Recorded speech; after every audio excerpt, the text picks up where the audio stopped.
guys, Yasas que kalosir tate, which means hello and welcome in Greek to another episode of Dimitra's Dishes. Today I'm going to teach you how to make a freezer-friendly breakfast idea or breakfast recipe. I'm going to teach you how to make an egg sandwich that stays fresh in the freezer for a week so you can just grab and just take with you to work or send with your kids to school or literally eat it as lunch or dinner. It is so delicious. And since summer is over and kids are back in school, you have less time on your hands, so it is important to have a freezer that's well stocked with things that you can just pull out and just prepare in minutes, so that way you don't have to spend hours and hours in the kitchen. This is one of those delicious recipes, and you could fix it up or take out whatever you don't like, add in what you do like. We'll go over that once we get started making the recipe, which is right now. We're going to begin by finely chopping a small onion. So add the onion to a pan that's heating over medium heat, and to that I'm going to add 3 to 4 tablespoons of olive oil. Who's measuring? And we're going to let this cook over medium heat until it's nice and soft, and to help it release some of the water or liquid and get soft quickly, I'm going to sprinkle it with a little bit of salt. That should take about 7-8 minutes or so. So once the onions are soft and golden, go ahead and add a grated garlic clove. I'm using the garlic that I've already grated and I keep frozen in my freezer. And just warm it through just a few seconds. You don't want it to brown or get any color. Then I have some roughly chopped spinach. This is 10 ounces. I'm going to put one batch in at a time so that way I can mix everything. So that way the garlic doesn't get stuck to the bottom and burn. That's the last thing you want. And I'm going to put the next batch of spinach in, and I'm going to cook it down just for like 3 to 4 minutes or until it's wilted and it's going to release a lot of the liquid. Most of them are going to evaporate. Then we're going to move on to the next step. So the spinach mixture is ready. I'm going to season it with a little bit of salt and pepper. You want to season every step of the way so that way your food tastes amazing. I'm going to take it off of the heat so it can just cool down a little bit. And now I have a 9 by 13 inch baking pan that I'm going to bake the eggs in once everything is mixed up. I'm just going to get it ready by brushing it with a little bit of olive oil. You can use butter if you want. Now if you have a 9 by 11 inch pan, that would be perfect, because then you're going to have just the right size cuts, which you're going to know what I mean in a little bit. I'm going to set this aside. So I'm going to add 8 eggs to this big mixing bowl. This makes 6 sandwiches. So I'm going to put about half a teaspoon of salt in the eggs, but of course you should season this to your liking. If you want to add less salt, that is perfectly fine with me. A little bit black pepper and some crushed red pepper flakes for heat. And then half a cup of either half and half, heavy whipping cream, or whole milk, whatever you prefer. I'm using half and half today. And then we're just going to whisk this all up. And next we're going to put 4 ounces of Feta cheese. This is an 8-ounce block. We're going to do about half of this, crumble it in. And then I'm going to add a little bit at a time of this warm spinach mixture so that way it doesn't cook the eggs. We're going to kind of temper them first.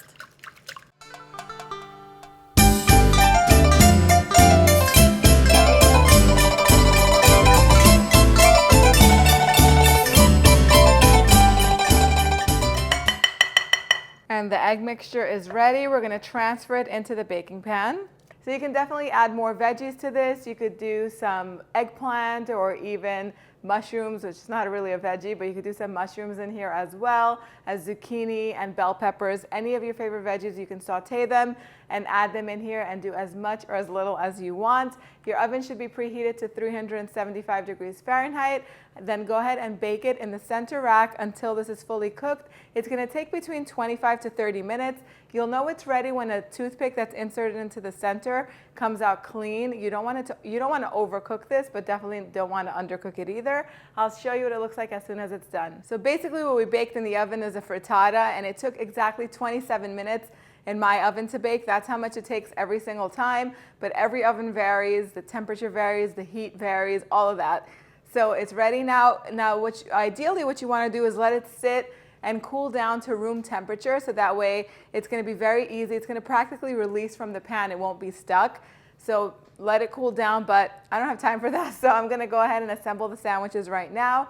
I have some English muffins, cheese, and then I have a little bit of Pasturma, which is something that I've used to make a few recipes on this channel, and I'll link them up in the card section. It's a delicious cured beef that's flavored with fenugreek, black pepper and seasonings. It's so good. And then I also have turkey bacon. You can leave these plain without any meat, or if you have some leftover gyro slices, leftover chicken, roast chicken, it'll all taste good in here. Use your favorite things to put in here. We're going to put them all together and then wrap them up and put them in the freezer basically. So you want to cut this into 6 equal portions. Now if you're using a 9 by 13 inch baking pan like I am, you are going to have some left over. You're going to have like a little strip left over, and that's fine. You can combine that and even create a wrap with it. That will work too. But don't worry about it. But some people, what they like to do is they like to get a circular cookie cutter and cut out the shapes, just so that way it fits perfectly into the English muffins. Honestly, you're left with a lot of waste, and I don't like to waste food just to make it look pretty, so I'm going to cut out squares so that way I can use up most of it. And the way that I found that was best to do this is to take the English muffins and kind of put them on top of the frittata, on top of the egg mixture, and then just cut around them. Not around them, but I'm going to cut squares basically. So I'll cut down the center first, and then I'll actually do it like this so that way we'll have two little rectangles left over at the end. This is how I do it. You can do it however you like. And actually these 2 little rectangles can make one more sandwich. I'll pick these up. Now I'm using English muffins. You can use pita bread to stuff this in and freeze it. You can even use tortillas. That will be fine too, to make kind of like little tacos. Now, let's see. I just need to organize myself. Let's make like a little assembly line. We'll do tops and bottoms just like this. We'll do these first. Now I have some Havarti cheese here. We'll do half with Havarti and half with cheddar. You can use mozzarella. You could even put some more Feta cheese in here. This is like, you do what you want with this one. Then I'm going to take a square, just like this. I'm going to put it on top of each one. And then I'm going to take some of this turkey bacon that I've just pan fried. I'll do 2 slices per sandwich. These are going to be super hearty and delicious. And over here, Pasturma is already dried, cured, so you don't have to pan fry it. You can if you want to. And then if you want to get extra fancy, you could put some melted butter on the other side or some mayonnaise. It's up to you. And there you have it. Now, as far as wrapping these up goes, of course you're going to want to let these cool down to room temperature.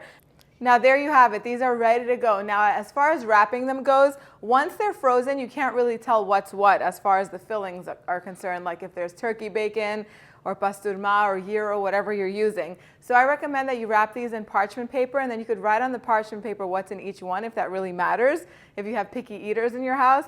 And you could individually wrap them in parchment paper, then stick them in a Ziploc bag or a freezer-safe container. Or if you want to individually wrap each one, you could wrap them in plastic, and then you put them in your freezer, and they are going to be good for about a month or 2.